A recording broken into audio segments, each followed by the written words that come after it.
It's time for another adventure in Creature's Docking Station. Welcome back. What this video is going to be showing is the determination of the next alpha couple. Real quickly, we have our four main females in the incubator area of C1 to DS. We have Mina right here and Iolaus, who are full sisters. There's also their half-sister Jory, who is currently taking a nap. And lastly is Sager right here, who is actually a first-generation hardband Norn, introduced so that we have a little more genetic diversity in the gene pool. Her breed tied for first in a recent Facebook poll. The other breed that tied was the Bondi Norn, and we'll be seeing one of those in the next generation. I'm going to be scrolling over here, hopefully not too quickly, because I know this is a large area and it kind of gets me a little dizzy if I go too quickly. So hopefully that wasn't too terrible. Seon is still over here. She's been here from the very beginning. She never had any children yet because she's been on her own. She pretty much just sleeps here, eats the seeds, and does pretty much nothing else. It's a simple life, but kind of boring, but she enjoys it. She hasn't been suffering any, and I've just left her to her own devices over here. So what I'm going to be doing to kind of give her a little bit of a chance is dropping off all of our males who are currently in the Norn terrarium in the general area right in here. I have no idea which way they're going to go, who's going to become the alpha male, and I'm pretty sure that it's going to be utter chaos in a little bit. So I'm going to have to manage that, and I'm going to be unpausing the game here in just a moment, and pardon me for going back and forth. We're going to be switching between the two meta rooms really quickly, just to get the males over here, hopefully as quickly as possible. So, here we go. We will unpause it, move that, head over to our Norn terrarium, and start finding the males. So, Menric, time for you to head on over. Again, sorry about the scrolling through. Oh, kind of saw the females first, so we'll just kind of add him right in over here. That woke him up, unfortunately. Head back over. I wish there was an easier way to do this. Unfortunately, it doesn't seem like there is. Zerman gets to be the next one up, and we will move him over. Stick him right over here. Unfortunately, it doesn't look like this is going as quickly as I hoped, so some of the males might have a little bit more of a advantage. Who did I grab? Nedor. We will go and stick him over here. Okay, if we can put him down, there we go. So we've got half of the males so far, which is going pretty well. Let's see, we'll get Hendar. Almost there. This is number 4 out of 6. You can see the females are kind of moving around.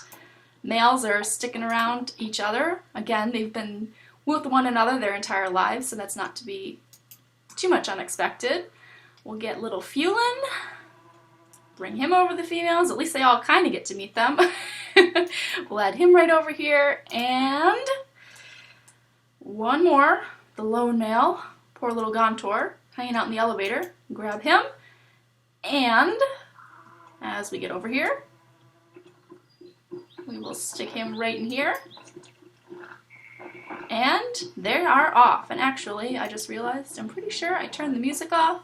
I don't think anyone can actually hear that, but it makes for some background music. Not surprisingly, Fulin is heading off in the elevator. He enjoyed doing that over in the Norn terrarium, so that's not too unexpected. We'll move over here. Hendar's getting pretty close. Here comes Mina down the road. She seems to be a little startled by her new surroundings. And it looks like she is interested in seeing these guys. So, now, and Jory's also joining her. So, we're going to have to see what happens here.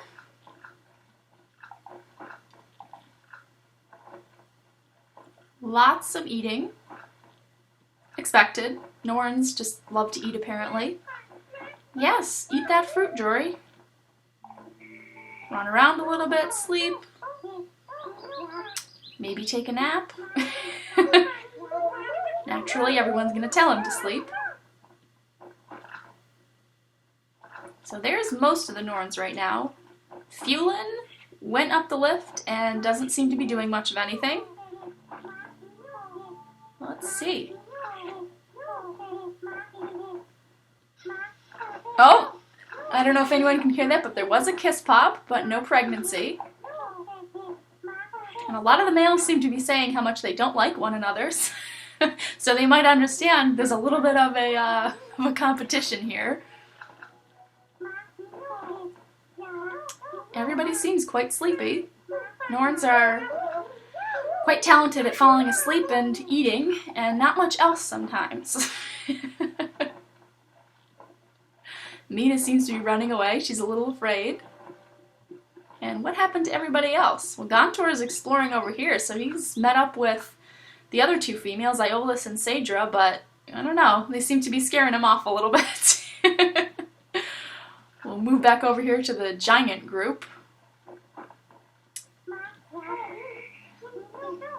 Well, this isn't as chaotic as I thought it would be, which is kind of nice, because I'm getting ready to pause it as soon as somebody gets pregnant. Or actually, probably we'll separate the males as soon as one of the females gets pregnant, and then get ready to export them once she lays an egg. There's another kiss pop, but nothing yet. I did check, everybody is a youth or an adult, they're all fertile, so nobody's at a disadvantage except for Fulin up here, and probably, yep, Seon, taking her nap. Nothing much going on though. Mina seems to be running away, she's about done with these males. Jory's taking a nap among them, but she seems to be getting along pretty well. If we move back over here, Gontor, he seems to be having some fun with the ladies. Gontor's a little bit smaller, he's one of the younger ones, but again, he's still able to breed. Oh, this could be it, Iolus. She seems interested. There we go! Yay! So, Iolus, and if I pause it real quickly because I know I'm going to freak out here and go crazy in a second, I can leave Gontor there because he is most likely going to be the next alpha male, and it looks like Iolus will be the alpha female. She just pretty much has to lay an egg and she's in. The only reason why I made that rule is so that if a female gets pregnant and then becomes ill and dies, I don't have to go through the whole process of re-importing the males and worrying about that. So, the big issue here, and actually the easier thing that I believe I can do, who do we have here? Jory and Mina. Alright, what I'm going to do here is hopefully move them away from the males as quickly as I can. So, let's see if I can grab the right Norn. Nope. Jory, we're going to move over here real quick, and Mina as well. We're going to move over here. And let's see, where is, well, Iolus seems to know what she's doing. What I'm going to do with Gontor, just going to make sure that they're not going anywhere.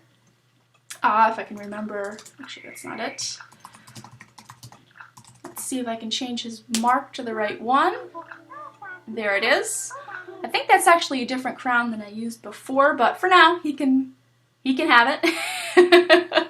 And Iolus has to lay her egg, but she's going to be getting the mark to indicate her as the alpha female as soon as she does lay an egg, if that actually happens. She seems to be a little bit stunned. Going to make sure the females don't run off too far. Yeah, Gontor fell asleep as all these females seem to be a little bit interested in breeding. Move Jory back over here, and I'm just gonna clear out these indicators. And obviously Iolus is pregnant with triplets, so she doesn't seem to be going as quickly along with her pregnancy as I expected, but oh my, she's in the midst there. Let's see, looks like she's about ready to lay an egg. I'm hoping. She looks a little scared, doesn't know quite what's going on, but let's see, hopefully this will be it. These little eggs are taking a while. All she's got to do is lay a little egg, and that looks like she's just about ready. And there it is! So I'm going to pause it there. Congratulations to Iolus and Gontor for becoming the alpha couple. Thanks for watching, hopefully this has been fun. And stay tuned for more videos soon. Thanks!